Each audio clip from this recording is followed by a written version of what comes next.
Welcome inside Centennial Sports Arena in Circle Pines, where tonight it's a cat clash in boys hockey as Blaine tries to keep pace with Centennial at the top of the Northwest Suburban Conference. Good evening, everyone. I'm Bill Hupp, alongside my broadcast partner, Tim Anderson. And Tim, now that Maple Grove is in the Lake Conference, it's anybody's game. Elk Grove and Centennial are tied atop the conference at the moment, but Blaine comes in here seeking its 10th win of the season as well, and they feel like they're on a roll and they can do just that. Yeah, they're riding high. They were fantastic against Anoka the other night in their last game where they pummeled the Tornadoes 8-2, led by Lou and Bouch getting goals. Bouch and Burns have been everywhere this season, but the plays really came from the hat trick from Weston Johnson, and Johnson's the player to keep an eye on tonight. He's the leading goal scorer. There's a lot of balance and depth here with this Blaine team, but with Johnson playing as balanced as he is, 9 goals, 9 assists, 18 total points on the year, you know he's going to be a factor for this Bengals team tonight, especially if they're going to get a win against a rival. And that rival is Centennial, and they're led by one of their senior forwards and co-captains, Joey Hemmer. And he is scoring in bunches right now. 4 multi-goal games this season, 18 goals on the season. He leads the team, and he is scoring from literally everywhere on the ice. Watch this one from their game recently. Firing it, I don't even know how that goes in the back of the net, but that's been Joey Hemmer. He has just had a nose for the net this year, and he's been able to find it, and we'll see how successful he is against a tough Blaine team that only gives up about 3 goals a game or a little less. Well, it's going to be an interesting clash because Centennial can score. Can they score enough against Blaine to win? A win tonight would take the Cougars atop the Northwest Suburban Conference as they've won 6 of their last 7 games. It's the Bengals and the Cougars from Circle Pines coming up next on North Metro TV. An apple core or potato peels. That leftover pizza you promised you'd eat. Ew. Those dirty napkins and paper towels. Stop treating us like garbage. Did you know up to 30% of what you're throwing away could be composted? Composting gives your discards new life, which can be used to improve soil. To learn more about the new organics drop-off programs available throughout the county and get your free starter kit, go to anokacounty.us/organics. Centennial Ice Arena, the site of the Bengals and the Cougars, as both teams just took the ice ahead of a big clash here. Bill Hupp, Tim Anderson, our entire North Metro TV crew here tonight on a chilly night as we take a look at the Northwest Suburban Conference standings. Elk River up top with Centennial, but Blaine right there as well with a 3-1-1 record. No Maple Grove anymore. So, Tim, the conference is wide open. Wide open, and there's a handful of teams there that all feel like they're in it. From Armstrong Cooper all the way up to the top, they have to feel like they have a shot still in this conference, and every game down the stretch is crucial. Flynn Sandberg, the junior goaltender, will start in between the pipes tonight for Centennial. 5-3 record, 3.19 save percentage of .875. Meanwhile, on the other side, it's another junior, Wes Anderle. Some impressive numbers for him. Just a .500 record, but a sub-3 goals against average and a +90 save percentages. We're underway here in Circle Pines. Centennial in the red and white, Blaine in the traditional blue and white. Centering pass intercepted. Franklin Liu, who had 2 goals, both goals in fact, in a 2-0 win last year for Blaine. Bengals have had the better of the rivalry recently after Centennial had won 8 straight previously. There's a shot on net, tipped wide. Track to the corner, centering pass for Joey Hemmer, and it's stolen away and taken back here by Wilson Guzzi. Guzzi banks it in for Liu to give chase, but ultimately a whistle stops play, icing the call, so the draw will come back down in the Bengals' end. You're right about Anderle, though, when you say just a .500 record, but the stats tell you otherwise. He's been a little bit of a hard luck guy in net this year for him. There's a look at Rich Menny, longtime coach here for Centennial. On the other side, it's Trevor Frischman in his 4th season for the Blaine Bengals. We'll show him in a second. Menny with a very veteran coach. His son used to play on the team a couple years ago as delayed offside. Bengals force it out of the zone, and Reese shoves down a Bengal defender in front of his own bench. Helped along by number 13, Porter Bayer, down low.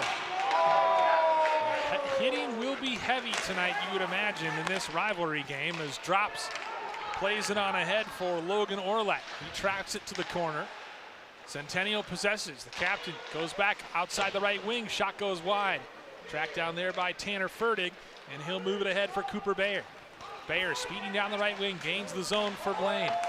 Banks it off the end wall. Sharp angle shot saved comfortably by Sandberg. Familiarity breeds contempt, Bill, as you said earlier on. Both teams very physical with each other early on, skating well. Nobody getting a good, clear chance yet. No shots for either team.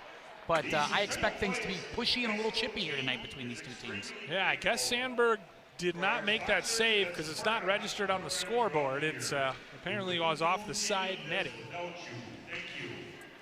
So, Bengals bench looks on as the draw comes out to the right of Sandberg. And it's won back cleanly by the Bengals. Fanning on the pass there, Dylan Olsen forced out of the zone. Now they're able to get it back in. Centering pass blocked down by the Cougars.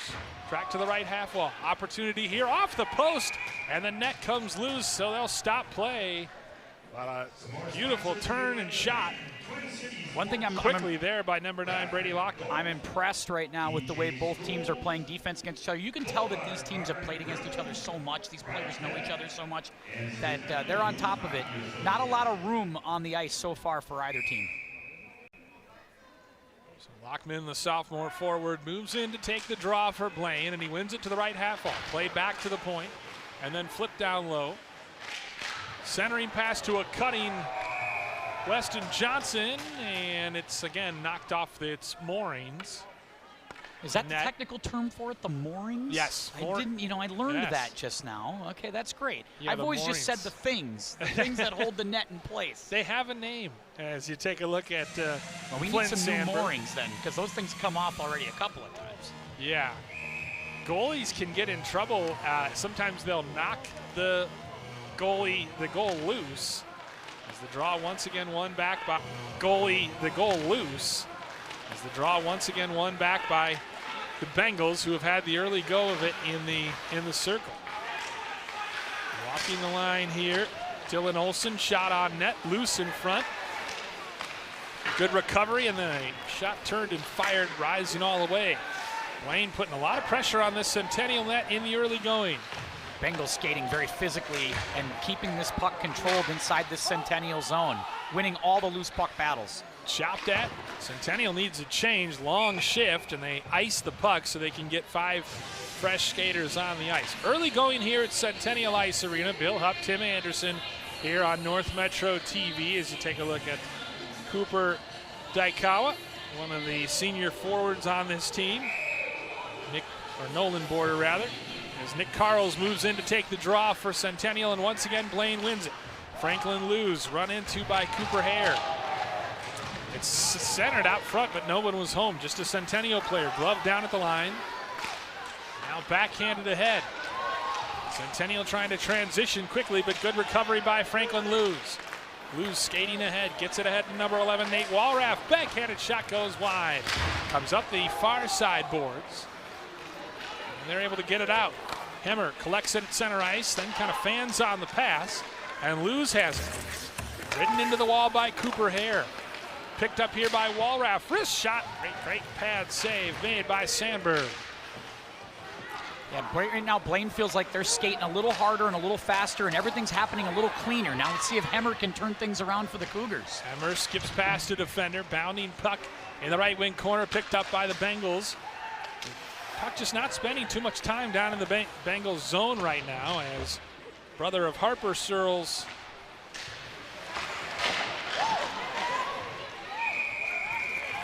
plays it in.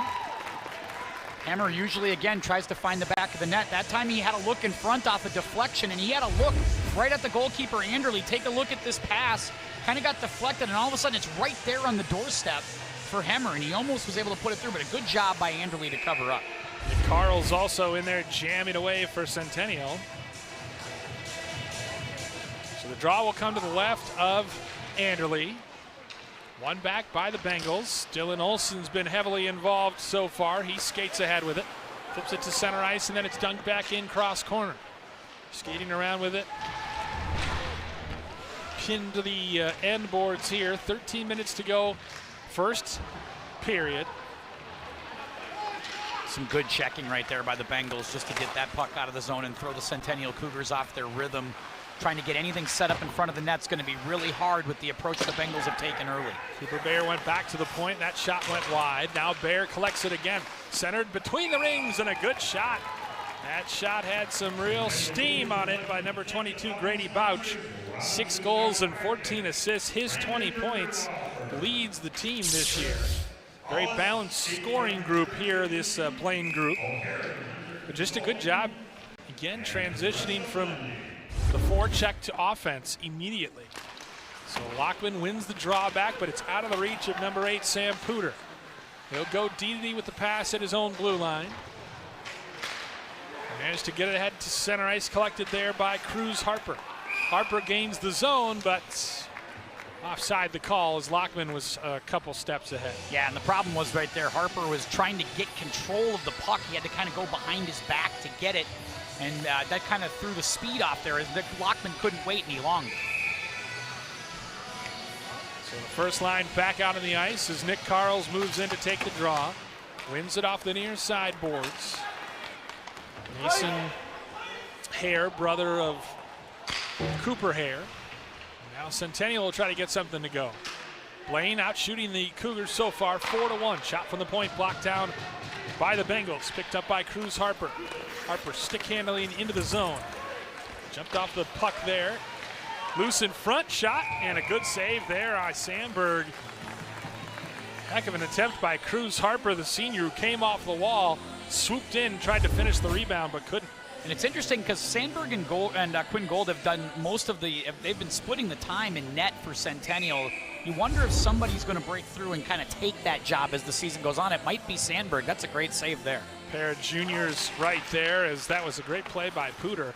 Draw one back, but once again, it evades the man at the point, this time Tanner Fertig. Joey Hemmer down there to provide pressure on the forecheck. Tried to Nate Walrath tried a nifty little between the legs zone exit. Instead he rings it around to Franklin Luz. Takes a big hit from Mason Hare. Now it's Centennial's turn to control the puck in the neutral zone. Whacked at and deflected up and out of play into the Blaine bench. See, it goes back to kind of what I was saying, Bill, and I think you're seeing it too, that Centennial's just not getting anything in the middle of the rink. It seems like everything's been pushed out to the outside, and they're not able to get any centering looks, not able to put any pressure on the goaltender right now. It's a credit to Blaine and what they're doing defensively.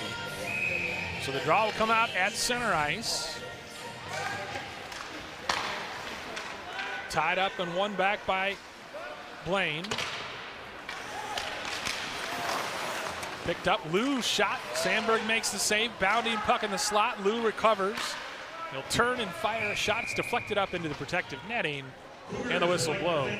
You just get the vibe that Blaine's getting more chances in front of the net, some decent looks, and credit Sandberg. He's been able to make all the stops so far, but Blaine looks like they're starting to get the things that they want on the offensive end. It's not just a vibe, Tim. 6-1 on the scoreboard. Shots in favor of Blaine as well. The vibe has data. The vibe. Ref stops play, and now we'll get back to it as the second lines for both teams out there. This time Centennial wins it to the end boards, and they'll try to play it out. Rifled ahead, bounding puck chased after by Sam Burns. He'll get there ahead of Cooper Julik. Once again, Centennial not really able to hold the zone. Here comes the Bengals. Sam Burns flips it in. Delayed offside, so the Bengals have to touch up, and that allows Centennial to lead the rush. Good job stealing the puck, though, here. Opportunity for Blaine. They shoot, score! And it's Grady Butch. His 7th of the season cracks the score sheet, and the Bengals come on the road and take the early 1-0 lead. You felt like it was just a matter of time, and how does it start? A turnover in your own zone. You get your pocket picked by Bouch, and it's interesting how he just hangs on to this one. He's like, you know what, I could pass, but I got a good look here. Puts it in the back of the net and wins the battle on the stick side of Sandberg, and it's quickly 1-0. But that's been Blaine's pressure, and that constant pressure has been really getting to Centennial. This time they take advantage. I believe that's going to be unassisted. Goal at 6:17 of the first period. Grady Bouch unassisted. As that shot's deflected wide. 1-0 Bengals. As they strike first here on the road. Opportunity now here. Centering pass as it came right back to number 17, Isaac Adams. Nick Carl's had a good look there too. Yeah. Maybe that was Carl. Searles back at the point. Battle along the near half wall, and it's back out to center ice where it's fired back in by Eddie Drops. Eddie Drops, not a good name for a wide receiver, but not a bad name for a hockey player. Kind of like it for hockey. It's tough. I enjoy that. It is. An enforcer name, perhaps. And he does not the that right they can fight in high school. No, hockey, they can't, course, although it doesn't really seem to stop these two teams most of the time. But take a look at this one again. This is Carl's on the doorstep, and a good job of just kind of poking at his stick and kind of throwing off the timing, and then he wasn't able to get that clean look on the follow-up chance, and Anderle was able to kick it away. I don't mind, though, that he did that kind of behind-the-net shot because he was hoping to bank it in, rather, off of Anderle. Oh, ref, look Big out. collision with the ref in the corner there. Play on, although it's a delayed penalty coming up on the Bengals, so Sandberg goes to the bench, but the Bengals able to touch up. And Bengals faithful not happy with that call. And that's going to get a first power play of the game, and that's Weston Johnson. Yeah, so we haven't really called Johnson's name much in the first 7-8 minutes of this one, but now he gets to sit in the box for 2 minutes, and this might be what Centennial needs to kind of get themselves going. I feel like they've been skating a step slow. Maybe that goal plus now this power play. Sometimes you got to get hit in the mouth a little bit to kind of get you going. Yeah, not sure if it's going to be roughing or boarding or what, but so the faceoff comes in the right circle.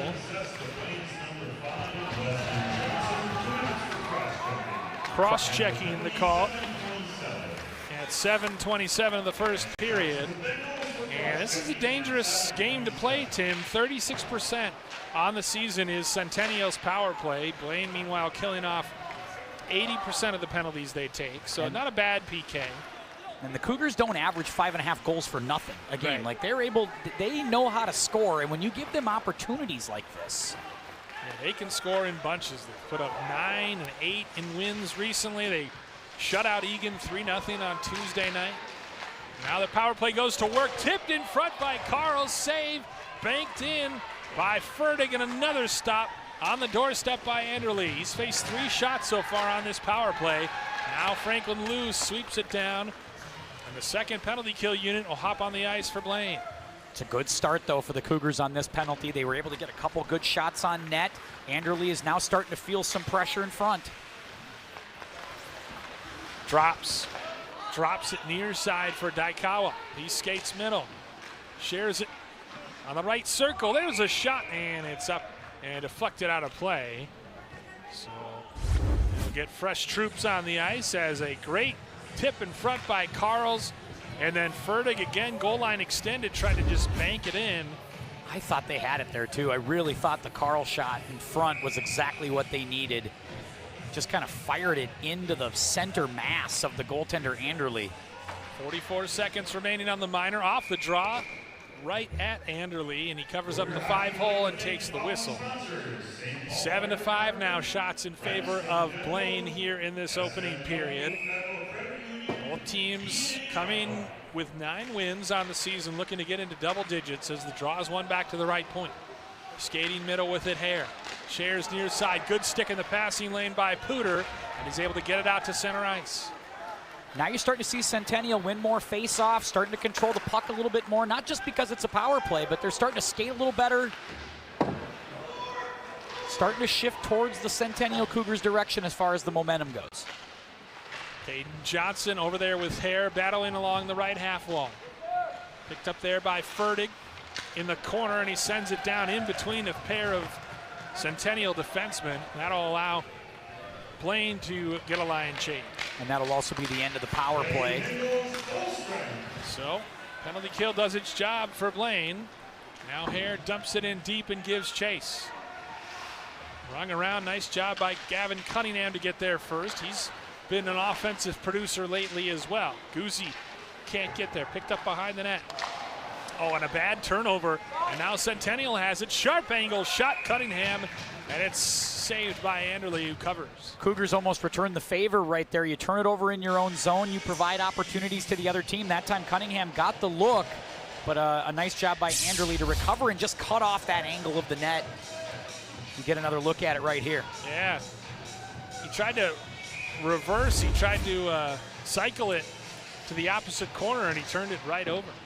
Draw one forward, but Guzzi able to get there first, and it's cleared up ahead for Weston Johnson. Even strength now for both teams. Good save there by Sandberg. Blaine still on it. Passed up top for Sam Burns. He winds and fires. It's loose in front and swept to the far side wall. There's Dylan Olson. He'll throw it on net. It's deflected, and Sandberg does a good job tracking it and eventually decides to melt it down. Sweet pads for Sandberg, too. I do like those. Yeah, that's solid. Not a big fan of the amount of black in the Centennial color scheme, but I'll make an exception in this case. Yeah, I'm here for it on those. I think those look good. 6:44 remaining first period. I'm glad it passes your test too, Bill, which is very important. Well, I'm sure that'll mean a lot to Sandberg. Yes. I am the sartorial sports talk. Yes. So. Turned over here, Frank Liu winds and fires, and it's a blocker save made by Sandberg. Now Nick Carls comes out with it. Carls speeding down the left wing, tripped up by Sam Burns. Now it's Liu. Burns gloves it down. Odd man rush here for the Bengals. Burns moving in. Good block.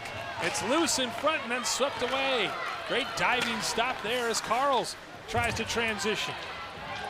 Or Joey Hemmer, rather, has it poked off his stick to the near wall. Yeah, you can't understate how good Eddie Drops was on that last odd man rush. For him to drop down and stop that, because that was going to be a money goal. That was a candy-coated opportunity for the Bengals and a beautiful play by Drops. The aptly named Drops. Just call him Lemon Drops if we're talking candy. That's wonderful. I could go for that or a junior mint right now. Absolutely. Collision in the middle of the ice. That could have been bad, and they're going to get a penalty. Yeah, is they going to get like an interference here, perhaps? Or maybe I don't know. It looked like a knee-to-knee maybe, but that's Joey Hemmer. I almost felt like it was incidental at first, so.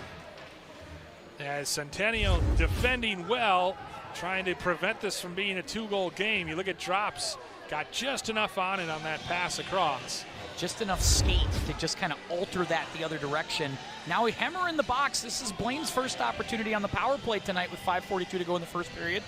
And we'll see what they do. Just 15% on the power play, Tim, for the season. Meanwhile, Centennial killing off 79%. And this might be the thing where you see the collision in the middle of the ice. They have so many guys who can score goals, but they don't have that one like assassin like Joey Hemmer, right, who can just go get a goal when they need to. And that might be the reason why the power play isn't scoring at the level that maybe you'd like to see. Hemmer goes for tripping at 11:18, and it's officially the North Metro TV curse. Just out of the reach of fire, goal line extended, fires, and Porter Bear in the way. Both of our players we featured in the open That'll do every time. Committed the penalties in the first period. Although our girls' game the other night, we nailed it. It was perfect. They played great. That's true. Picked up here in his own zone by Brady Lockman. As Gavin Cunningham gives token pressure. Inside of 5 minutes to go here, first period. It's like a library in here right now. It's a full house. It's a nice crowd here at the sports arena, but man. They're waiting with bated breath to see what happens on this power play. They're all on their Instagram reels right now. They're not paying attention. Rung around, Cooper Bear tries to cycle it down low to Grady Botch, the goal scorer. Now it's Bear. Now back up to the point, fired across to the right circle. Nifty dangles, and then shot goes wide. Comes up the near sideboards, held in by the Bengals. It's a good cycle by the Bengals here, moving the puck around, creating some space. Good pad save made on the sharp shot by Porter Bear. Bear plays it cross corner for his brother Cooper.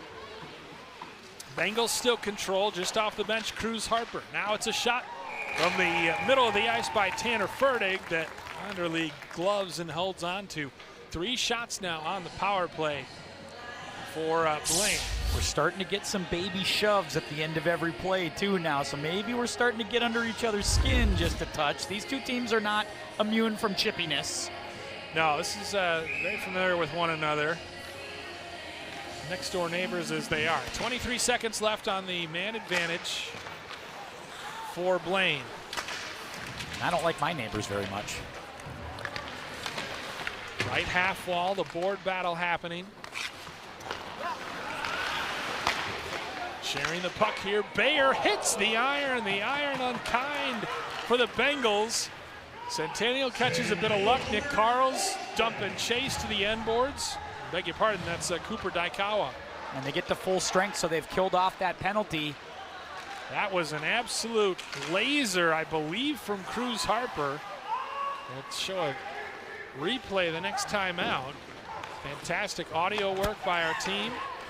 Is Dietrich, Tanner Dietrich, first time we've called his name. He gets to the end boards and he's ridden off the puck by Fertig.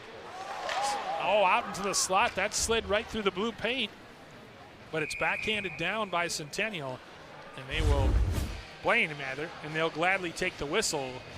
As indeed that was Cruz Harper winding up and he hit the left post. And nobody was able to screen or shield the goaltender on a couple of those opportunities. So a really nice job.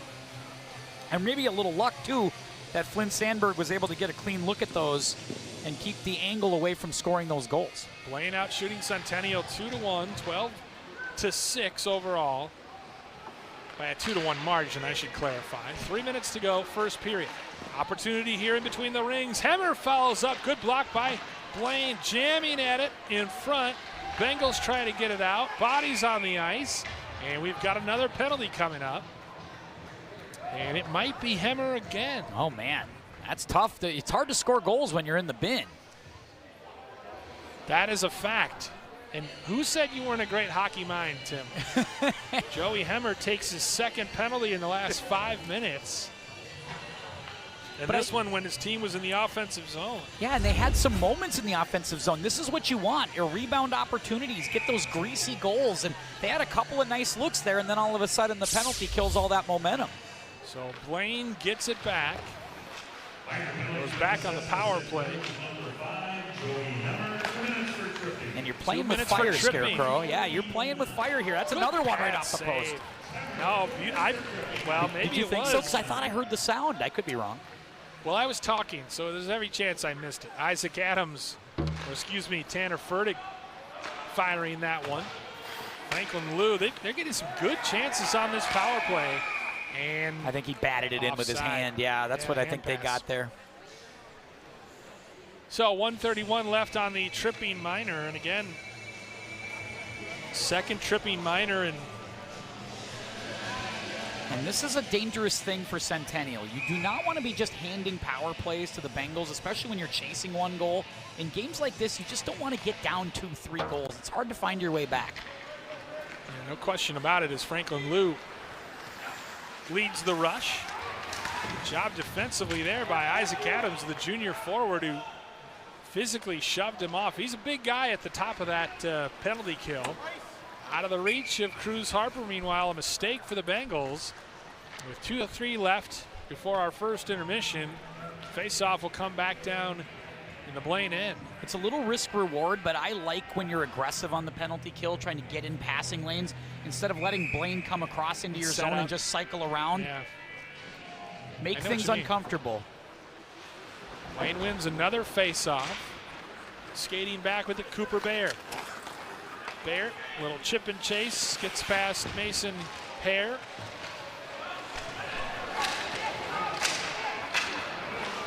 And it's finally swept up out and about, and they couldn't keep it in. Oh boy, Pooter tried to glove it down, but ultimately could not.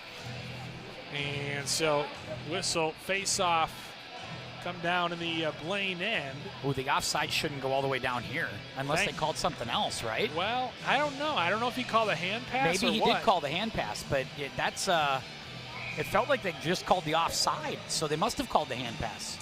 53 seconds remaining in the power play, a minute 44 in the period. Bengals trying to make something happen. Good stick in the passing lane there by Jacob Homeke. Yeah, great penalty kill so far from Centennial. This has been great stuff.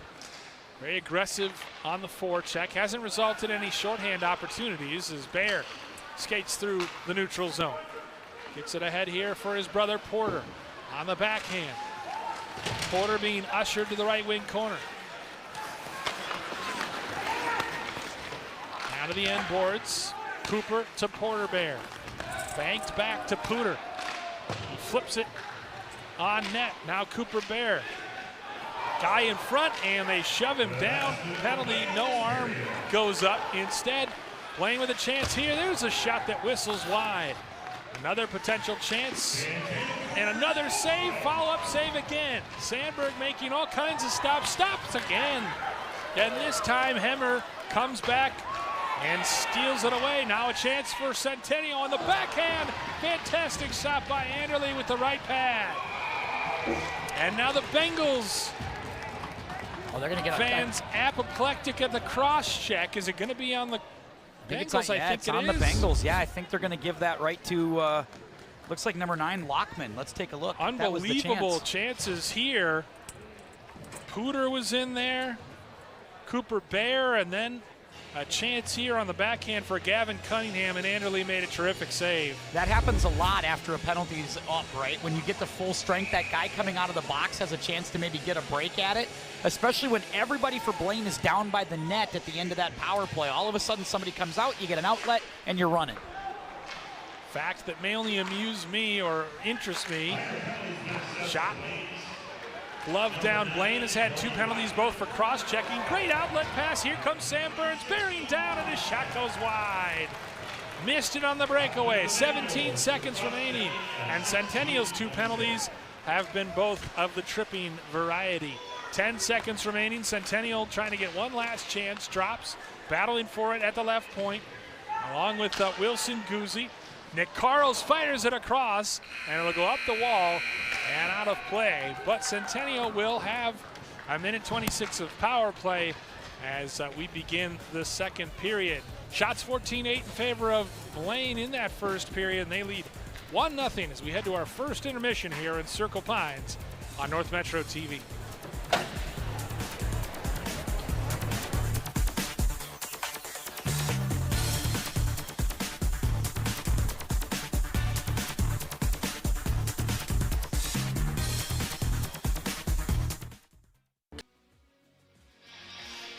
'04 state champs, Centennial Cougars.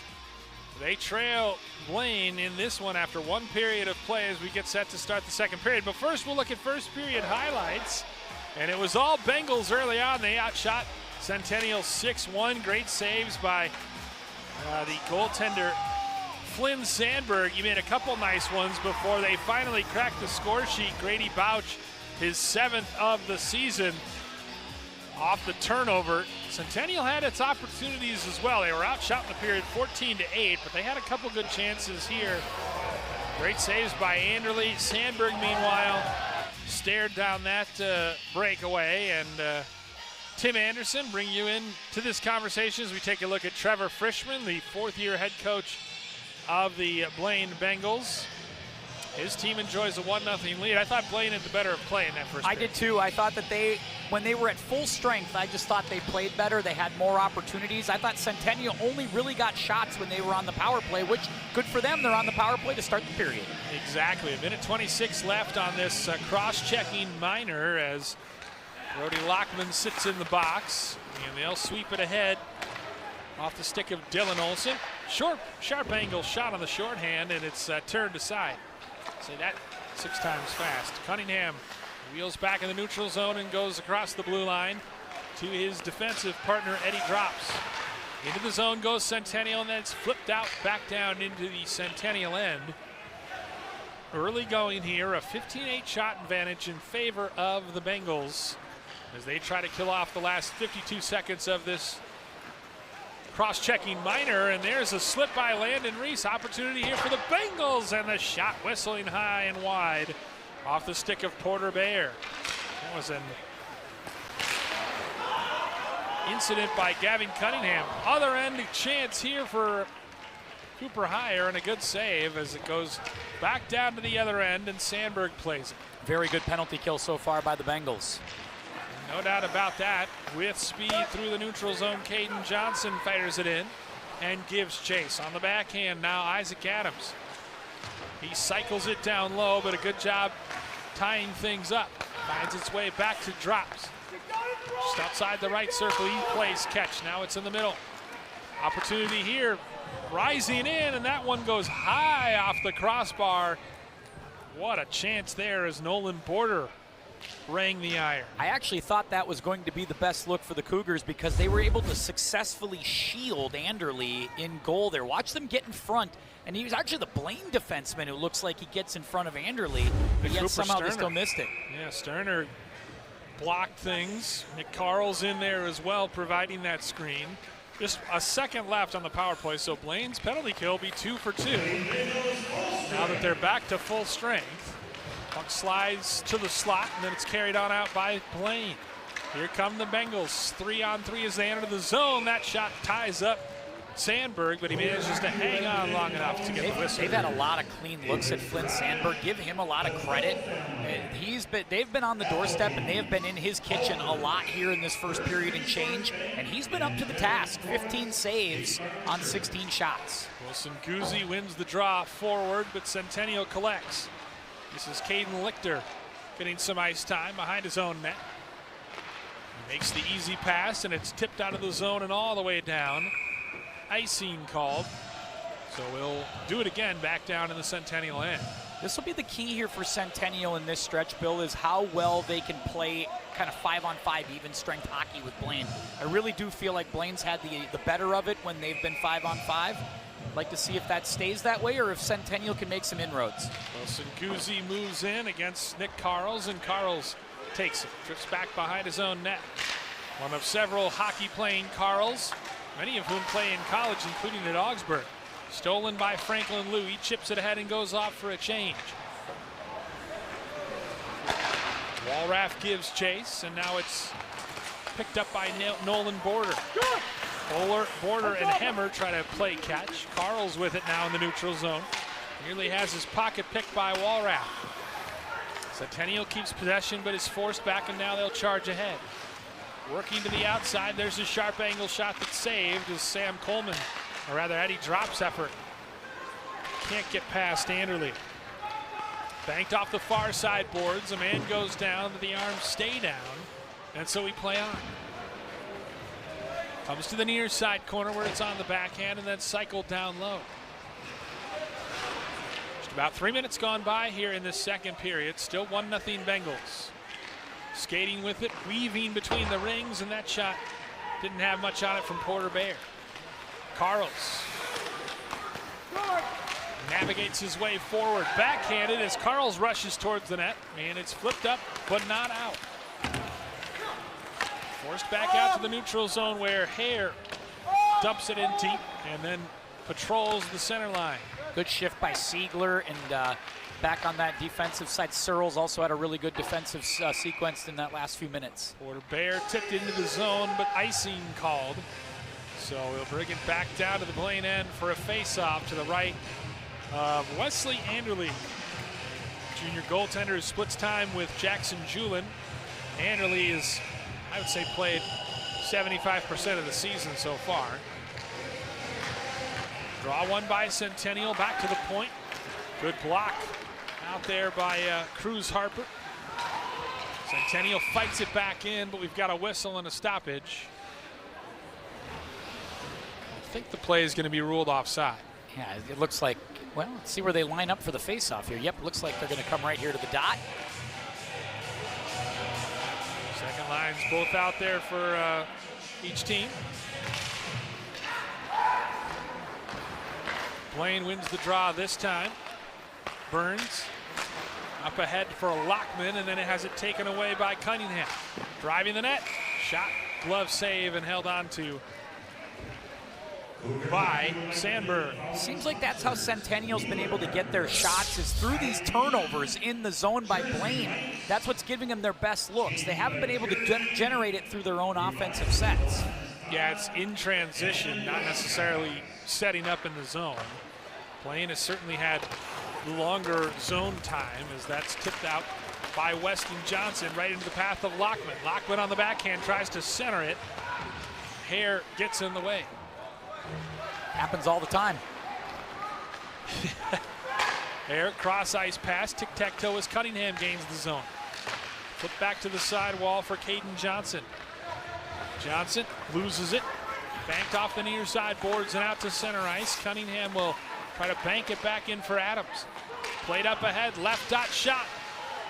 And ultimately coming in and kind of sandwiched between a pair of defenders, and well played defensively there by the Bengals. I thought that was just really good awareness by Adams to be able to turn back and see that somebody had broken into the zone and was able to make a nice pass to get that shot on goal. Lockman had it on lockdown. Centennial wins another draw, but Blaine quickly steals it away. Chipped ahead into the Centennial zone and out of play ultimately into the Blaine bench. Centennial coming in having won 6 of 7 games. Their only loss in that time to former conference rival Maple Grove. Who's Maple Grove? That happens a lot, don't worry about it. Not Elk Grove, point of fact, Maple Grove. Well, it was my fault. We were talking speech and you were from Illinois. But yeah, Hermantown, they lost 8-6 to Hermantown in the good one. So this is a really kind of an unusual Centennial game. Even their losses are pretty high scoring. 6-2 to Maple Grove, like we said. Working to the outside now, Cougars centering pass. It slides to the right wing corner. Homike's pass is batted out of there. Now Blaine trying to transition quickly. Blue forced to the outside, centering pass, trying to hit a cutting Walraff, and he missed the net. Walraff battling down there with Homike. And Julik banked back in deep, and Blaine will change on the fly. Oh, nice move in the open ice as Cooper Daikawa gains the zone. Down by Cooper Sterner, and we play on. Here come the Bengals as they regain the zone. Beautiful job on the backhand and a good save. Great save as Grady Bouch was looking for his second of the night. Puck slides in the neutral zone and recovered there by Porter Bayer. Bouch regains the zone for the Bengals, but Cooper Bayer was offside. Yeah, just kind of just bad timing really was more of that, because that turnover happened right in the neutral zone.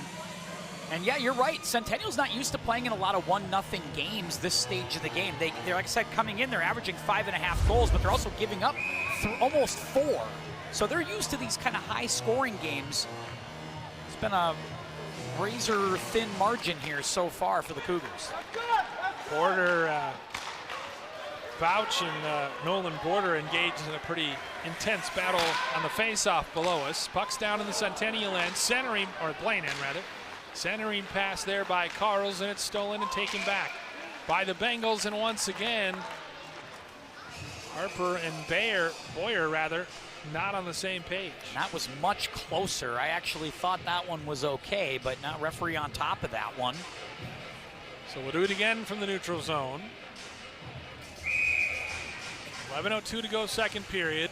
1-0 still our score. The difference, a Grady Bouch goal at 6:17 of the opening period.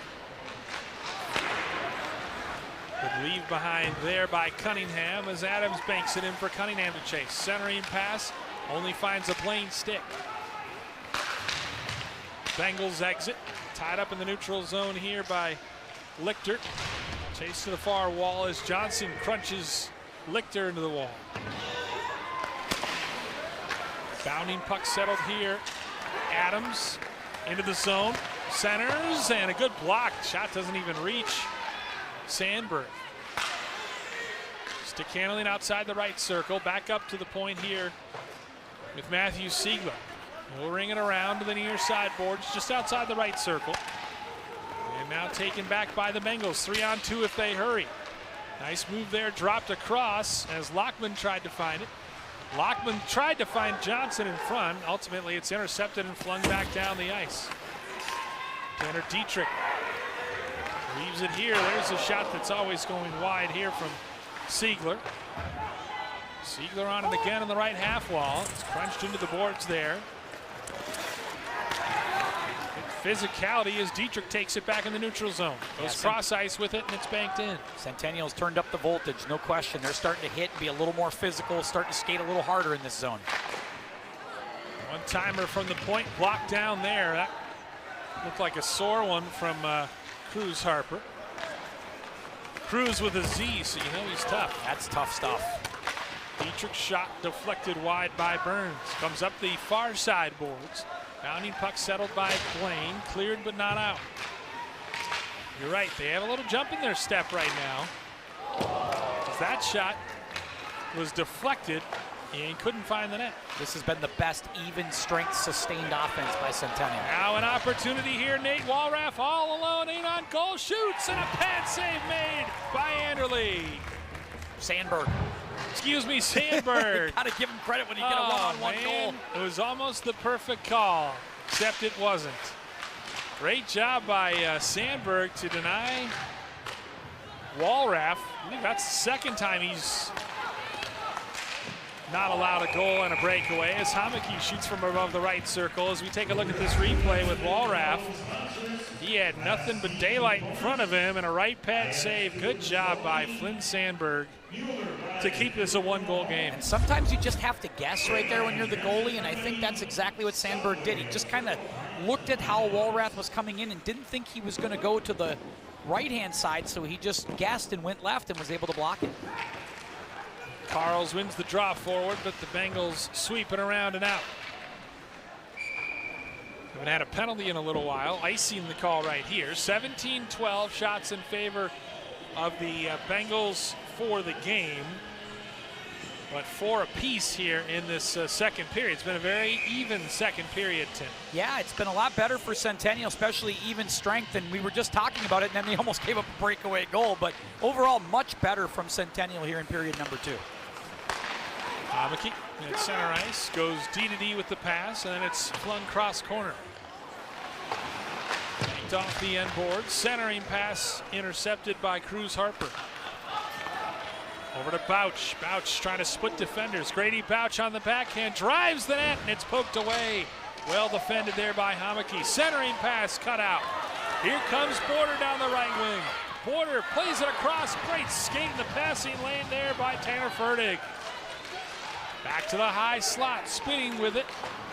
Off the far wall, picked up by Cooper Baird. No support for Baird. So he pulls into the zone, rings it around, and goes off for a change. Like the unselfishness by Centennial, but I think Border should have shot it.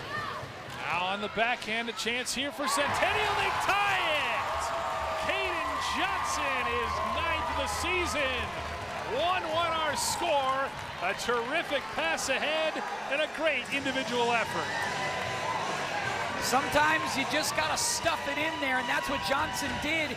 He had an opportunity. It wasn't the hardest shot in the world, but he was able to go 5-0 on the goaltender. Just got to run it underneath and get the greasy goal to tie the game at 1. Good job, good strength to hold off the defender, Sam Burns, who was all over him. But a great pass, and Caden Johnson with his 9th of the season. We just thought they couldn't hold him down that long, could they? I mean, eventually this Cougar team that can score was going to do it. See who they give the assist to as that's chopped out of there by Isaac Adams. And the skates of Lockman flipped ahead. Now Lockman intercepts it at center ice. Rung around to the far side. Goal line extended now. Out to the high slot. Shot fired. And a good save there by Sandberg.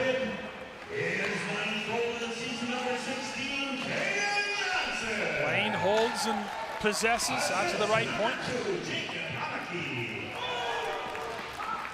Hamaki gets the assist. So it's Johnson from Hamaki at 9:30 of the second period, and we've got a good one here in this cat clash. Blaine had a little bounce after that goal, trying to regain the lead, but now Centennial possesses. Banked up ahead for Adams, who gains the zone. Adams wheels middle, shoots, and it's blocked down by Dylan Olson. Now it's the Bengals. They've got a collision at center ice. Bengals all alone, shoots, and a save made. Boy, that was a great chance for Lou. Yeah, Frankie Lou had a great opportunity there because the Centennial players ran into each other in the neutral zone, and that opened up a free pass to the net. and he just flipped it up and over. It was a Cougar collision, and then he missed the net. 6:14 remaining. Second period. Cougars have outshot the Bengals 5-4 in this period as they battle for it in neutral ice. Played on down towards Anderle, who turns it aside.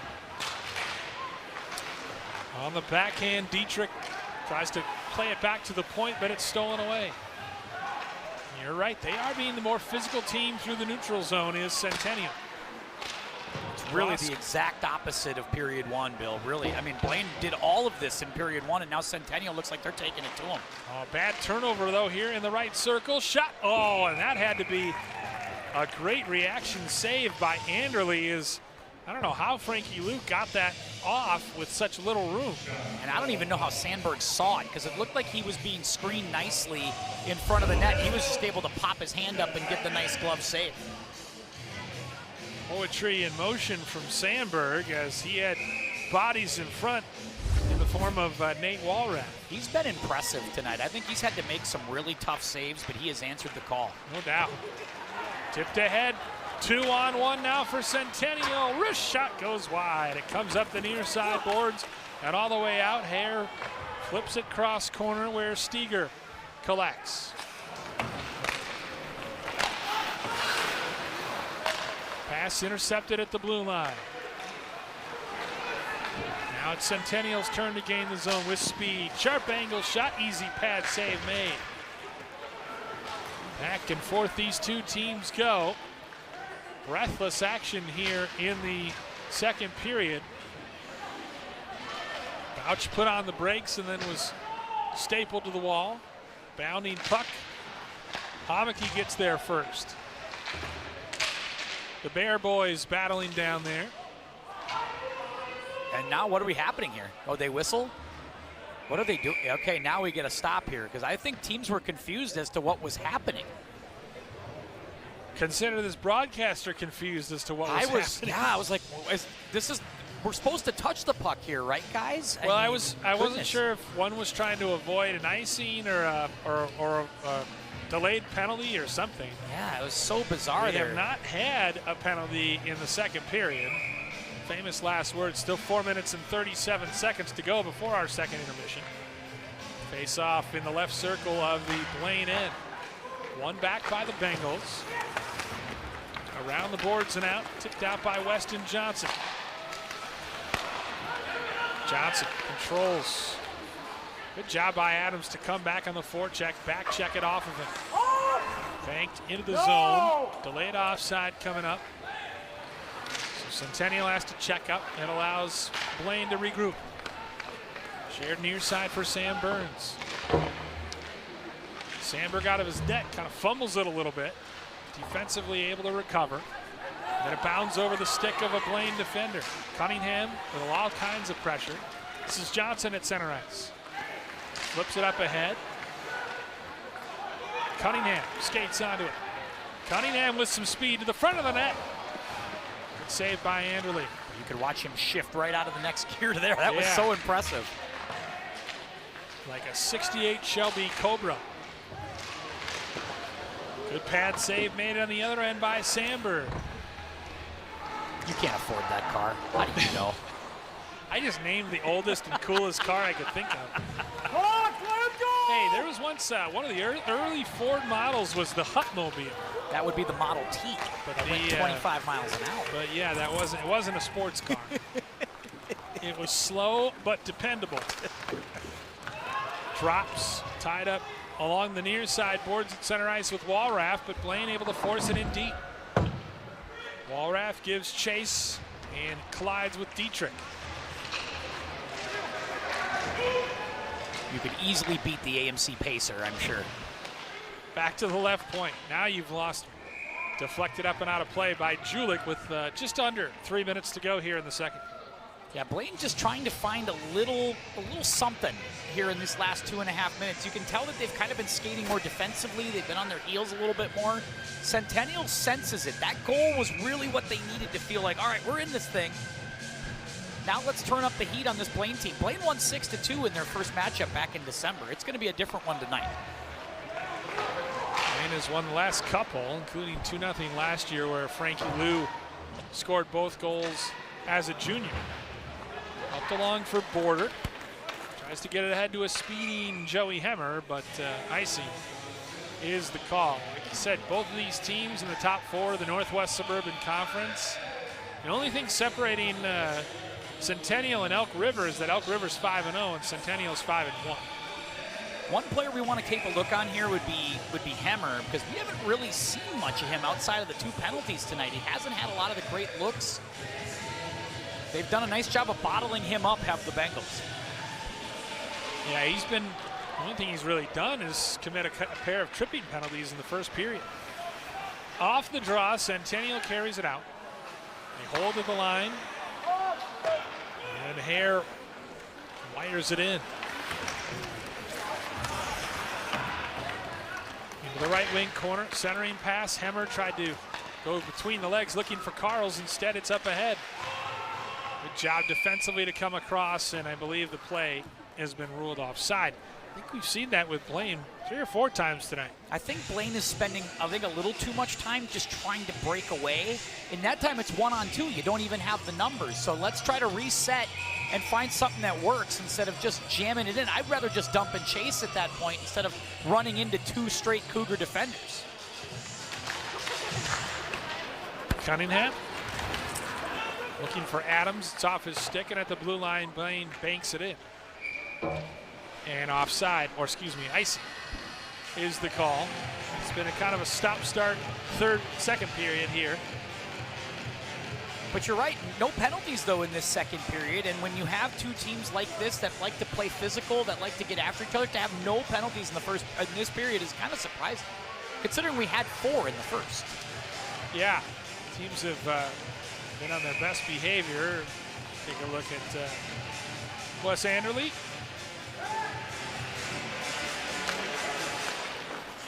Off the draw, Hamaki, right point. Gets the puck back, able to hold the zone and flip it in deep, but deflected off of Bouch's stick and out of play. You feel like Centennial's been more willing to do that this period, to just kind of dump it in from the point, keep it in, let's get behind the net, let's be physical and keep the puck occupied in the zone. Feels like that's been a good strategy for the Cougars in this period. They've outshot Blaine here. Shots overall for the game, 20-16. Burns around the board for Bear. Cunningham at center ice. Red lines it in and then takes a big hit. And just when we said, hey, temper's under control, it's Cunningham and Bouch who mix it up, as Bouch is going to go for leaving a little too much on Cunningham after he red lined that in. And that's one thing that, if you're Grady Bouch, those are penalties you really just can't take. Not late in the period like this, when you're such an essential scorer for the team. You can't take penalties at the final 2 minutes of a period, just ever, but not right now. Bouch with the ouch. Bouch. He absolutely labeled Cunningham. So Centennial goes back on the power play. They're 0 for 2 tonight, even though they came in with a healthy 36% power play. You are a wordsmith. If nobody's told you that before, I will tell you. Hare skates middle, shares with Hamaki down low. 2 minutes for roughing at 13:23. Hamaki moves in, drops it back. Hare just out of the reach of Hamaki. Bengals trying to clear but can't. Carls dancing with it down low. Good job coming in by Dylan Olson. Cleared but not out. Hamaki walks it down low. Centering pass to a cutting Isaac Adams, but he missed it.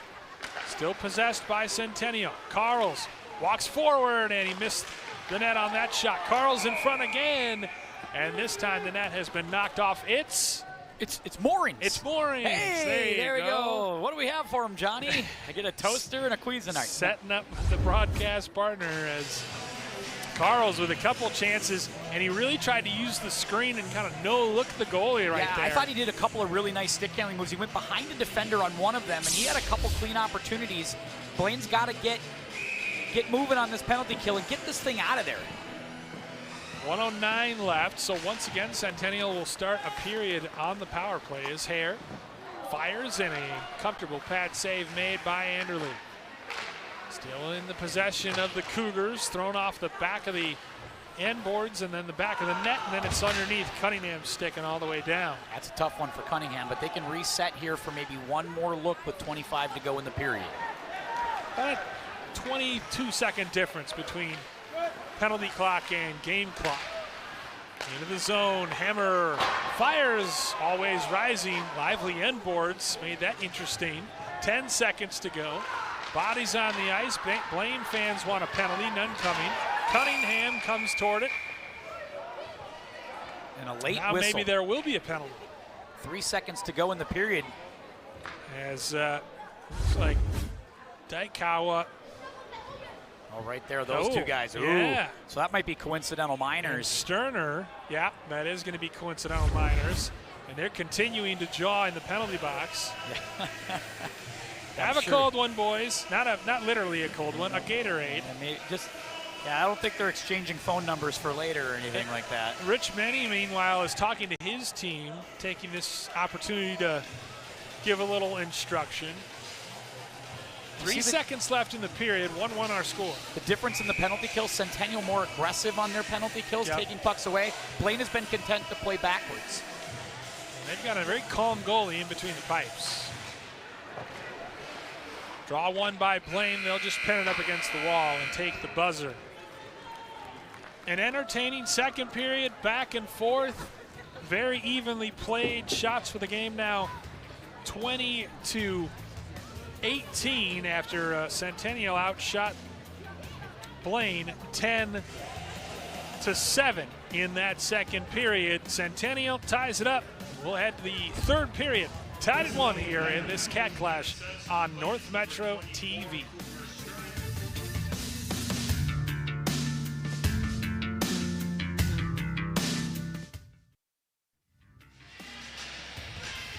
Start of the third period here in Circle Pines, all tied up 1-1 in this boys hockey Cat Clash. Let's take a look at second period highlights. A very fun period in which Centennial outshot Blaine 10-7, including ringing the post right there. Blaine defensively clamped down a little bit. Bengals had a real opportunity with Nate Walraff, but a great pad save made by Flynn Sandberg to keep it a one-goal game.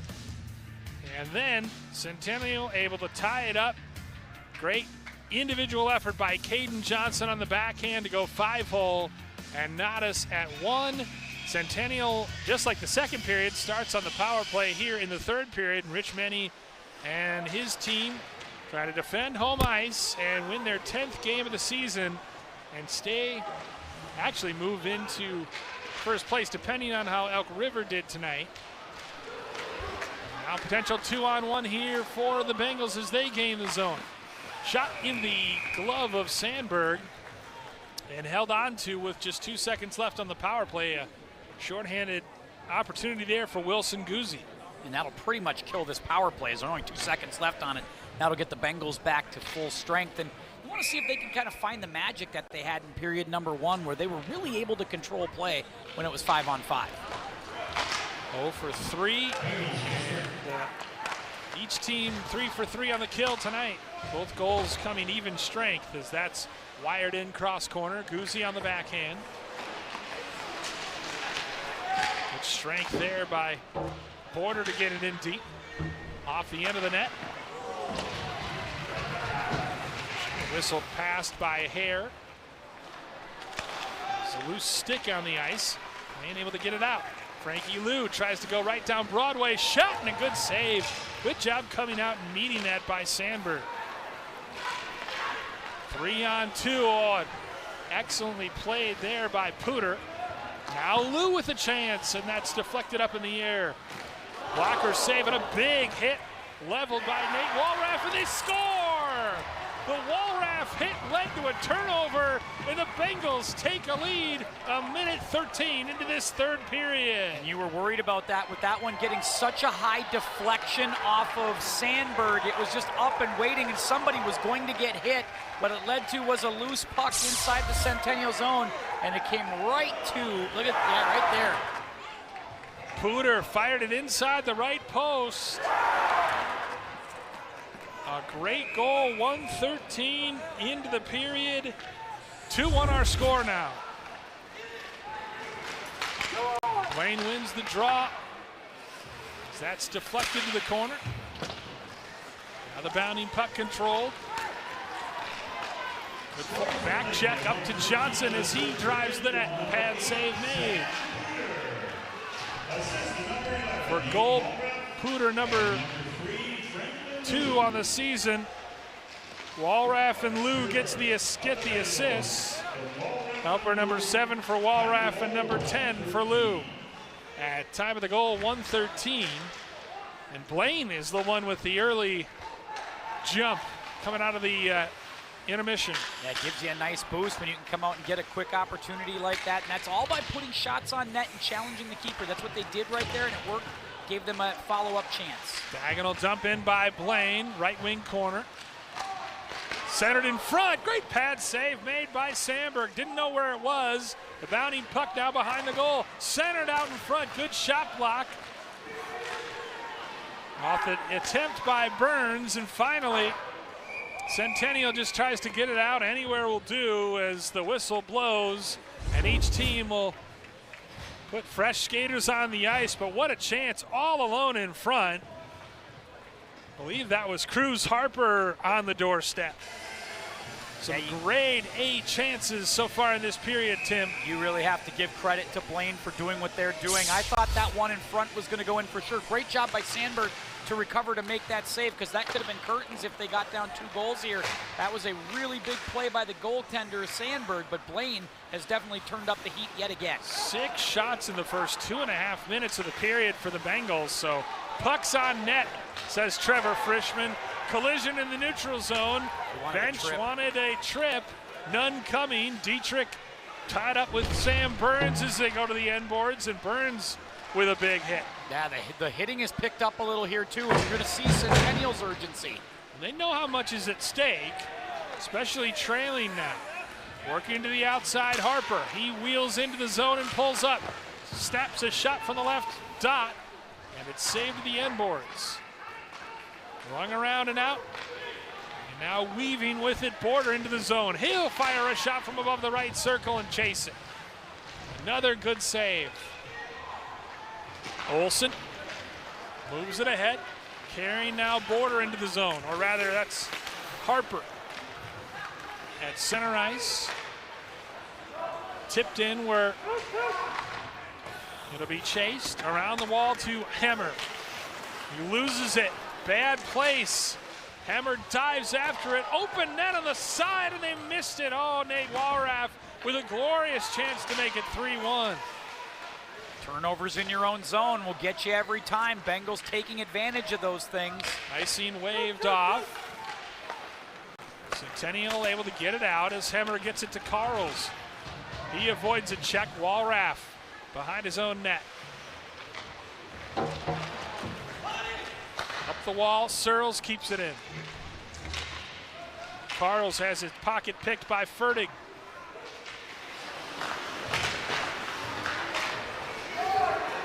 Centennial just needs to sustain the puck for a little while, try to get it in the Blaine zone, get some momentum on their side. Neutral zone trap set up by Centennial. Flipped out back into the Centennial end. Good job of poise there for a moment anyway by Eddie Drops.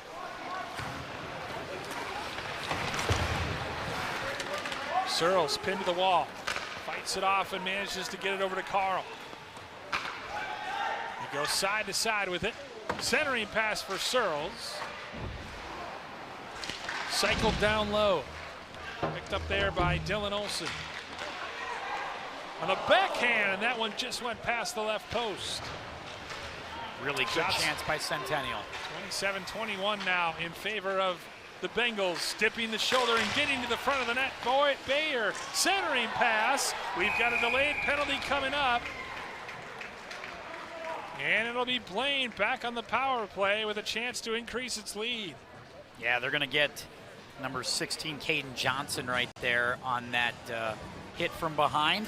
So going to the box there is Johnson, and that's going to get you 2 more minutes for the Bengals. And again, this is a critical opportunity here for Blaine and Centennial because it's a 2-1 Bengals lead. A goal here in a game like this, normally you wouldn't say Centennial's out of it because they can score a bunch of goals, but getting down 2 at this stage of the game could be trouble for them. Time of the penalty, 5:22. Interference, the call. In fact, they're going to give 2 players are going to be in. So it's a 5-on-3. That's a tough penalty, too, because I thought Searles was pretty in there as well. I'm really surprised that they did both right there in that spot. We'll await the official announcement, but 5th penalty of the night taken by Centennial. And a 5-on-3 for the next 2 minutes with Searles.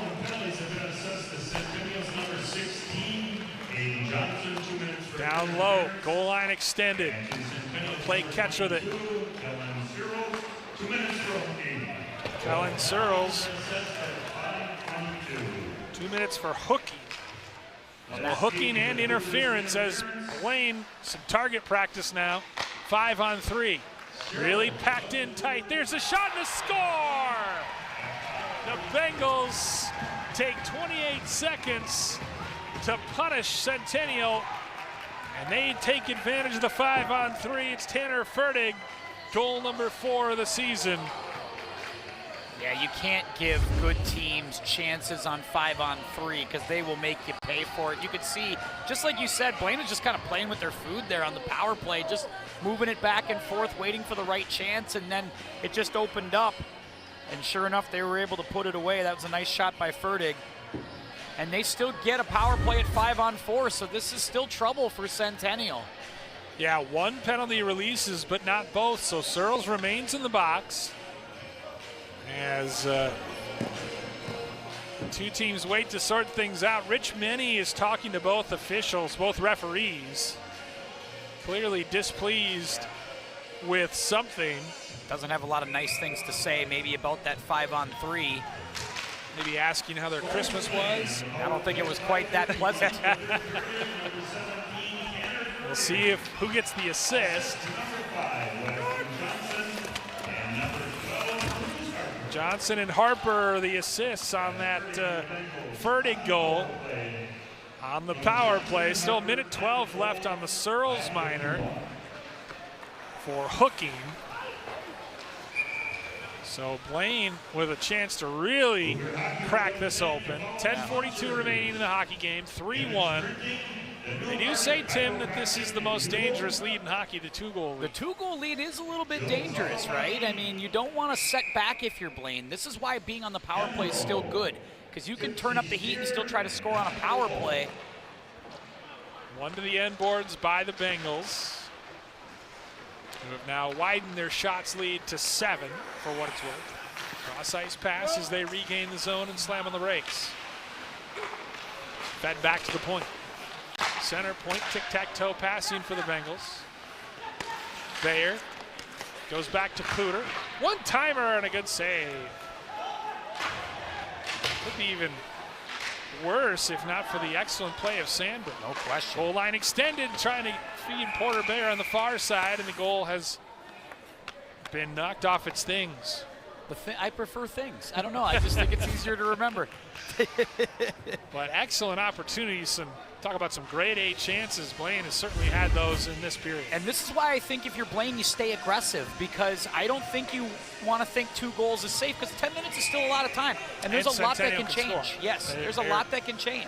Good scoring team. Carls moves in to take the draw for Lou against Lou, and he wins it. Cleared but not out. Glove down nicely by Harper. Now and a whiff on the pass by Fertig. He's able to maintain possession, but they got to touch up. Deflected into the zone by Harper. Now Carls walks the line. Good hit-ahead pass here. Chance for Border, and he shoots it wide. Delayed penalty coming up, though, as Border was racing ahead, and a slash, the call on Ferdig. Yeah, that's going to put Blaine on the penalty kill right away. This is big for Centennial. And they started with a great pass. That was a beautiful feed from Carls, and they got a great chance to get that look on net. Yeah, I mean, to spring him, Carls walking the blue line for a second, just looked up and hit his teammate in stride. 9:39 to go in the third.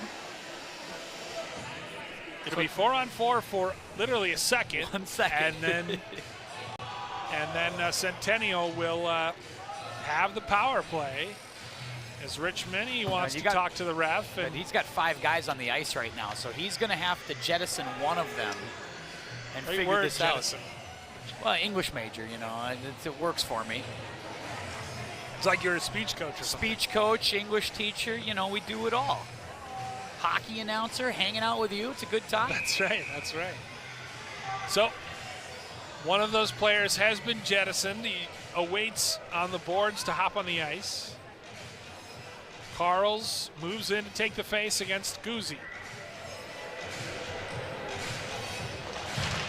Wins it forward, goes down. Cougars back to full strength, and we've got another delayed penalty coming up as the tripping call will be made. Drops, throws it in front, backhanded effort, and the whistle blows as the extra attacker had hopped on the ice. So off of the face-off, Carls moved forward, and I believe that's going to be Guzzi. Boy, now you get 5-on-3 the other way. So, boy, what a turn of events. Blaine was on the power play looking for a knockout punch, and now they've got to try to kill 5-on-3. Cougars can score on the power play here. All of a sudden, it's 3-2 with plenty of time left. So this thing is really swung 180 degrees here, and if Centennial can cash in, this could be a wild final 8 minutes or so. Yeah, like you said, 5-on-3 now. The whistle is blown. Timeout. Timeout by Centennial. A wise use of the timeout here with less than 10 minutes to play, just before the draw was taken. And this isn't Rich Minnie's first day at the rodeo. Like, he understands how important this is. And so getting a good set and a good plan here on this 5-on-3 is important. Wants to make sure that everybody's knowing what the assignment is in this moment, because this is really the game. You've got to get a goal in this 5-on-3. Have to. You cannot come away empty. Yeah, not the way Blaine's been defending. They've been selling out. They've been blocking shots. They know what it means to go on the road and get a victory. It'll be their third straight over Centennial after Centennial had a great run when they were making Section 5 semis and finals. They had pretty well dominated Blaine for a couple years there. But the worm has turned, as they say, and now Trevor Frischman and the boys trying to want to make sure that everybody minimize the damage. You know, and I know that they work on these specialty things at time in practice. You know, how do we handle 5-on-3s when we're on the kill? What's our strategy? Who goes where? How far do we cheat out? And they must be happy to have that 2-goal lead.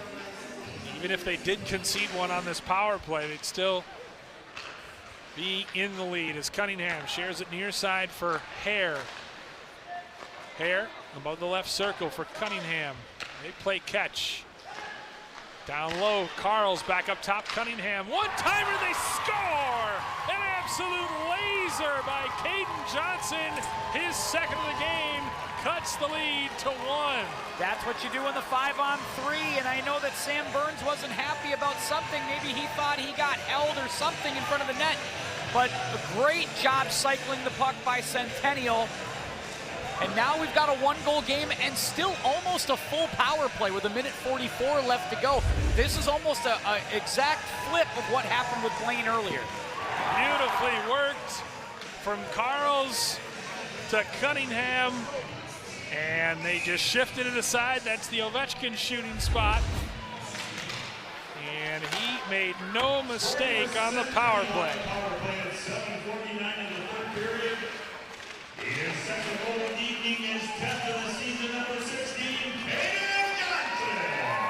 and Johnson lighting the lamp here. As Cunningham and Cooper Hare get the assists. 3-2 now our score, and they're still on the power play themselves, 5 on 4.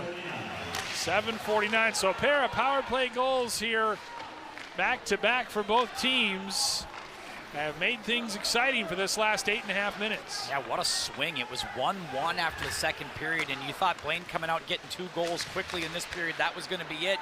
But now Blaine, just by making their own mistakes. And now we'll see how patient Centennial wants to be to set up this next power play opportunity. They got 45 seconds, plenty of time. Carls weaving into the zone, splits defenders. Excellent defense there by Sterner to knock it off his stick. Hare walks, holds. Sterner drops it for Hare. This is the cycle they needed to do. Wants it back. Hare fires it. Comes up around the other side of the boards. A little bit of confusion there as Border feeds Carls down low just out of his reach. Fertig able to get there first. Bounding puck finally squirts free out of the zone with 9 seconds left. Might catch him on a change.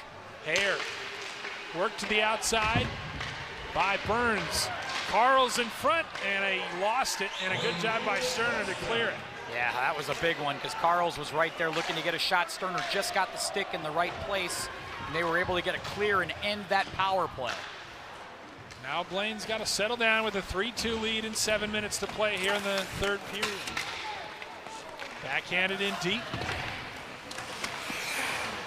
Board battle in the right wing corner, won by Centennial. Dietrich battling with fellow number 3 Franklin Liu. Blaine able to force it in. Guzzi tries to toe drag his way through, and it's knocked off his stick. Near wall, Dietrich gets it into the zone. Get a another whistle. one. And I believe we're going to get another penalty. So now, second period was pretty clean. Yeah. Now each team can't stay in the box. Well, you're starting to see the kind of the, because it's that time, right? It's the crunch time of a game, and this is what happens when you get to those moments. Is that, you know, players start to take a few more advantages. They try to find an edge wherever they can, and this is a penalty that comes up big on Blaine. Guzzi, the second straight time he's sat in the box here, and now it's Trevor Frischman who wants an explanation from our 2 referees. 6:42 to go here in the third. Bill Hupp, Tim Anderson here on North Metro TV. And Coach competitive cat clash. Coach Frischman, maybe not as animated as Coach Menny was a little bit earlier, but still plenty, doesn't seem as thrilled with this call either. No, and I'm not sure what the call was, but we await the official announcement. Now Blaine with some defensive work to do. That's their 7th penalty of the night. Yeah. Only one of those was a coincidental minor, so see if we can see what happened to get Guzzi in the box. I mean, all right, maybe right there. Yeah, maybe a slash on Searles. That was a delayed call then. If it not a ton on if that. That's I don't even what know it if he made was. contact either, but that's the call. Yep, that was it. 10:18 the time of the penalty as Guzzi goes for slashing after going for tripping just a few minutes ago. Cunningham circling the zone for Hemmer. Passed. Big rebound, juicy, wide open net, and somehow it stays out. Centennial able to hold the zone nicely with Hare. Fires it across, it comes up the near side boards for Hemmer. He's crunched into the glass by Lockman, and now Blaine with an opportunity. Burns gains the zone, good stick to knock down that cross ice pass. Back comes Cooper Daikawa. Sharp angle shot, he gloves it down and fouls his own rebound. Back to the point here. Deflected, up high off the glass. Where's the puck? It goes to the far side boards. Centennial, all kinds of pressure on this power play. Drops with a screen in front, gets it to the front of the net. Sharp angle shot off the left post. And it's wired back to center ice. Drops, good job keeping it from going down to the other end. Hemmer at the point. Deflected up by Bayer and out of play. Yeah, look out, everybody on the Blaine bench, as we get a look at this previous chance that they had on the power play. This is them cycling it around beautifully. Got the nice screen in front, got a look, and had that chance, as you mentioned, that juicy look, Hemmer. as you said. Hemmer had a gaping net after the goaltender, Anderle, was sprawling. 37 seconds left on the Guzzi slash. 3-2 our score with 5:18 to play. And I like this line on the ice right here with Carls, the way he's been able to play with Border. They've had a lot of good looks. Drops, walks the line, feeds down low, one-timer, that goes wide. May have gotten a piece on it. Adams just outside the left circle. Border back to Drops at the line. Border skates middle, big collision. Down low for Carls behind the net. He gets taken down, no call. Puck loose for Drops. Good shot block there by Bayer. Now Porter Bayer able to skate it out. Bayer just trying to kill some time as he's forced to the outside. Oh, good strip there by Hamaki. Back to full strength, both teams. Inside of 5 minutes left. Of a good exposure. Throws it on net speculatively. Adams now back at the point. Cross ice Hamaki, another pad save made by Anderle. Those are pretty easy when he sees it like that. You don't have a screen in front. Yeah, that's what they're that's Blaine's okay with those. They'll let that happen, and Anderle's been up to the task tonight as well, having another nice night. That's 24 saves. Oh, look out! Oh, big rebound in front. Oh, a little bit of a miscommunication there between defenseman and goaltender, but Blaine able to clear it anyway. Don't forget to stay tuned with us post-game when Tim will have a couple players from the winning team. Post-game interviews here. We'll see if that's 3.5 away or if it's longer. Yeah. Dietrich trying to track it down in the far wing corner. He gets there. Centering pass, but only Blaine was there. 3.5 minutes left. Wire it in and then give chase. These teams are starting to really hit. Yeah, Centennial especially looks like they're looking for that every time. Kellen Searles turns it over. Johnson somehow manages to get it over to Lockman. Lockman tied up there by Daikawa. Now he and Daikawa get into it right in front of the referee, and now we've got a delayed penalty coming up. Blaine bench doesn't seem pleased. Yeah, they're not loving it because they feel like it's two guys battling for the puck right there and having a word afterward, and it just feels like one guy's getting punished over the other. And I think that's where Coach Frischman's trying to say, like, hey, I get it. Maybe we were John or maybe we got into it, but listen, he's doing stuff with us too. Like, he was hitting at me just the same, and like to think that'd be coincidental. Yeah, if anything coincidental. Lockman, second time in the box for him tonight for the sophomore. But boy, 3 minutes to go in the game, 2-minute penalty. Once again, the Blaine penalty kill called into action. Iyer fires on, and Anderle clears it, or Anderle saves it. Cooper Bayer fell down trying to clear it, but Blaine manages to get it all the way down. Roughing at 14 minutes. Yeah, if anything, that's... I can understand the Blaine coaching staff's argument. Don't love that call in that spot. No, agreed. Bounding puck in the right circle, picked up and then flipped out. Flipped ahead for Cooper Bayer to chase. He'll get there first and then try to just pin it up against those end boards. Nearing 2 minutes to go in the hockey game. 3-2 our score. Blaine trying to hang on for what would be their second straight win, and probably their biggest of the season. And this would put them up into second place in the conference. Flung all the way down on the hustle. Now he back checks against Carls. Speedy Carls races away from him. Works to the outside. Carls feeds in front, nobody home. Drops. Gives it near side for Adams. Back to drop, center circle. Now it's Adams. Drops in the high slot. Extra attacker on. Shot loose, puck loose in front. They're jamming at it, and they score! And they've tied this hockey game at 3. It's Isaac Adams on the doorstep with goal number 7. Oh, wait a minute. Thinks they got a goal on the other side. Hold everything. Centennial celebrating. Blaine, meanwhile, Cooper Sterner raced down to the other end and shot. Alertly, too, because I think they didn't think they saw something, and there was a big distraction here. This is going to be weird no matter what call they make. Oh, boy, one fan base, one side of us to the left or right is going to be very unhappy. Because this is a massive call, obviously. This is the call of the game, yeah. In the third. So did you call a goal or not on the Centennial side here? That is the question, and it looks like it did. They did. I thought so. We reacted based on Centennial celebrations, not necessarily on the ref pointing at the goal. So now they're confabbing in front of the scorer's table as each team awaits the verdict. I don't think I've ever seen this. This is so interesting. No. Rich Menny is reacting disappointedly.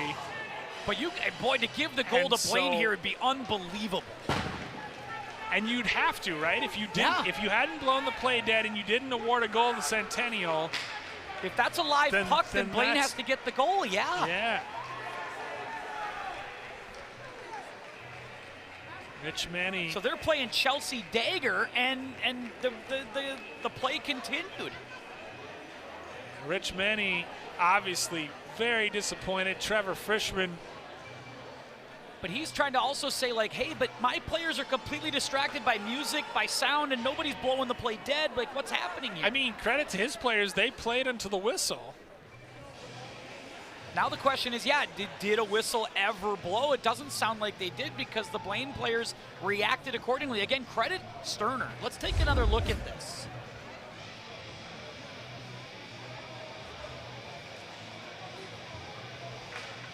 He didn't actually signal.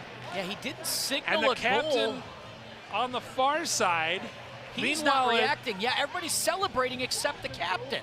And meanwhile, there's an empty net on the other end because they had the extra attacker on. Now the question is, did that even go into the net? Our guys in the truck, it looked like it almost was. It could have been a goal. I mean, I saw Sterner tap it in on the other end. I saw that one for sure, but did that Centennial goal actually go in, and did the ref not see it? That's the question. Yeah, that deserves a closer replay. There's still 28 seconds left on the roughing. I have never seen this before. No, this is neither have I. Boy, anytime you come to a game, something crazy, right? So. Well, certainly you'll have to ask the boys about that in the postgame. Oh my goodness! It's the first thing that we'll talk about whenever we get to that place. What is this call officially? Of course, these kids know each other pretty well, so they're having a convo about it too. Yeah. Rich Menny is beside himself, and understandably look at so. that. That is an incredulous look from the coach. I mean, for the conference title, this is an important game. Yeah. As we talked about in the Open. That is an incredulous look from a coach who's clearly not happy about what is potentially coming down here. And we haven't seen Coach Frischman react to much here. He's just been kind of sitting and waiting. Yeah, well, and at a certain point, he's going to be like, hey, can we finish this game? Yeah. You know, guys, it's 9:20. Yeah. And, you know, you talked about it. The first period, pretty cleanly played. Second period. But the third period has definitely been more penalty-filled. Centennial has certainly had opportunities. 3-2 it remains. Are they not giving this goal? To either team, it seems. I feel like we need a clarification from the PA guy, too. Yeah, where's the mic'd-up ref?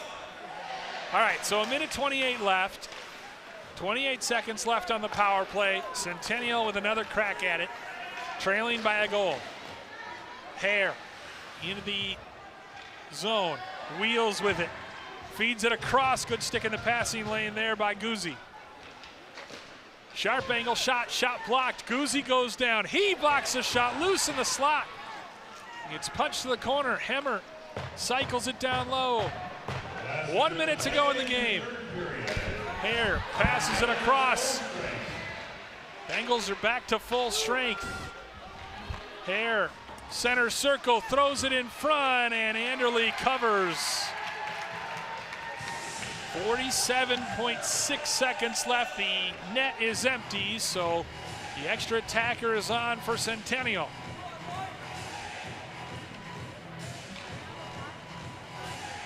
3-2 our score. Under a minute to play. Carls will move in to take the draw against Guzzi. Carls wins it back to Hare. Centering pass only finds Franklin New. Big collision at the blue line. And we'll see if they stop it and call a penalty. Certainly Blaine wanted a penalty, as I don't think Guzzi appreciated that, or Lou didn't appreciate that, I should say. The icing stops the clock with 36 seconds left. As you see, coming off the bench, that's a dangerous play.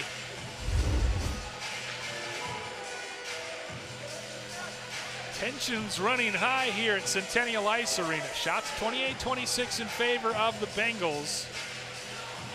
And Centennial scrapping, trying to find that game-tying goal to extend this hockey game.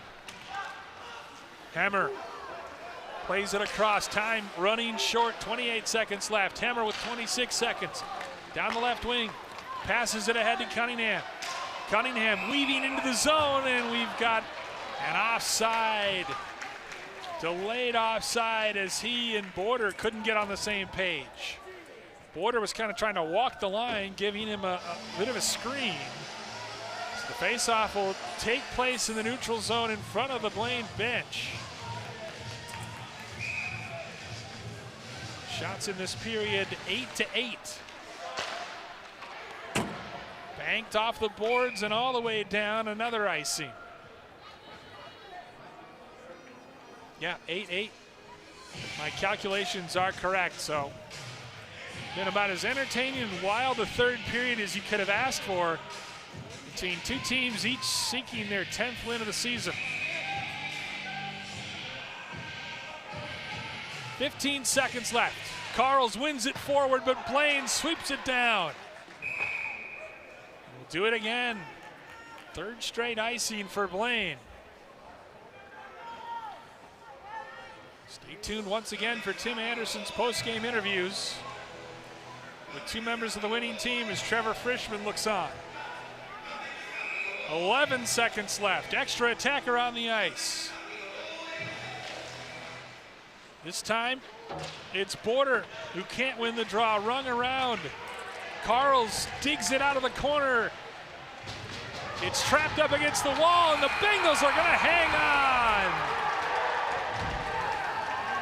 Predictably, coming to of players. As time expires, frustrations running high for Centennial, who thought they'd tied it with 1:13 left. Ultimately, it was ruled a no goal because the whistle never blew. So now cooler heads prevailing here as Centennial frustrated to drop this cat clash with so many familiar faces. Blaine improves to 10-5-1 on the season, 3-1-1 in conference play. Be back with post-game interviews in a moment. 3-2 our final, and an exciting cat clash here at Centennial Ice Arena.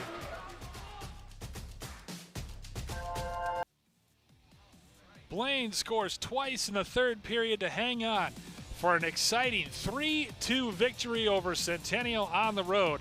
And our Tim Anderson is down ringside with Nate Walraff and Grady Bouch. All right, thanks very much, Bill. Appreciate that. Yes, nice win for the Blaine Bengals, standing with a couple guys who helped make that happen here this evening. Nate Walraff, Grady Bouch. We're going to hear from Grady in just a second. But, Nate, let's start with you. Felt like they had a tough time kind of matching up with your size and speed tonight. You had a couple breakaway opportunities and were able to cash in the third. Talk a little bit about your performance tonight. Yeah, I mean, great game from all of us. You know, we buzzed out there. Couldn't do it without all the boys, and, yeah, we just worked out there. It was a really physical game. I really got more physical in the third period, but I thought you guys came out in the first period with a lot of energy. You really took it to them. When it was even strength, it looked like you guys had the advantage. Talk about kind of your mindset as the game started and how you were able to kind of impose your defensive will on them a little bit. Well, yeah, we knew Centennial had nothing on us, and we were a lot bigger team, and we knew we could dominate them 200 feet. It's a full rivalry with you guys, obviously, as you can see. You guys have gotten the better of them now the last handful of times you've met them. This has really looked like your thing. How does the rest of the season shape up for you now that you've kind of gotten past this big rivalry game? Yeah, every game's the same. You know, we work 100% no matter what, and we treat every game as it's a championship game. Love it. Thanks so much, Nate. Let's go over here. Grady, you got the start in this thing tonight. You got the goal scoring going in the first period. Talk about that goal and kind of how you got the thing going for the Blaine Bengals tonight. Yeah, it wouldn't have happened without my line mates pushing the D to the middle. With there, I was able to take the puck. Line mate went back door, so he was always an option. But their D overplayed it, so I just took the shot. I got to ask about this thing here at the end of the game, this goal, no goal. Maybe it was a goal down here. Can you tell me what happened here? Yeah, honestly, I wasn't out there. I wasn't really sure. I don't even know. I didn't see the puck go in, but then it went all the way down, and I thought we scored, but I don't know. It was ref's decision there. I've never seen anything like that. They're playing the music. We thought we had a tie game. We go from a tie game to, I thought you guys were going to be up 2 goals. That was crazy to watch at the end. Was that maybe part of why it got so physical in the last couple minutes? Yeah, for sure. I mean, the tensions rose there. Like, we both wanted to win, but it's good that we were able to come out on top. I'm assuming you guys have played against these players for your whole lives, right? Because you guys come from the same neighborhoods, things like that. Do these games then to kind of get a little more, there's something on the line a little more with you guys? Yeah, I mean, we're buddies with a good amount of guys over there. So when you get to play against them, it's always a little bit more important, and there's a little bit more to play for. Well, that was a lot of fun to watch tonight, Grady. Congratulations to you. Congratulations to you, Nate. It was a fantastic game for the Blaine Bengals. We got fans down here tonight, which is really good. They're all yelling for you too, Bill. I want to tell you that right now. I'm sure that they love your performance on the play-by-play tonight. That'll wrap it up for us tonight on North Metro TV. We hope you enjoyed it. Want to thank Ted in the truck and all of our hard workers. And thanks to Bill Hupp, who did a great job calling the game for us this evening. On behalf of everybody else at North Metro TV, I'm Tim Anderson saying, keep your head up and we'll see you next time.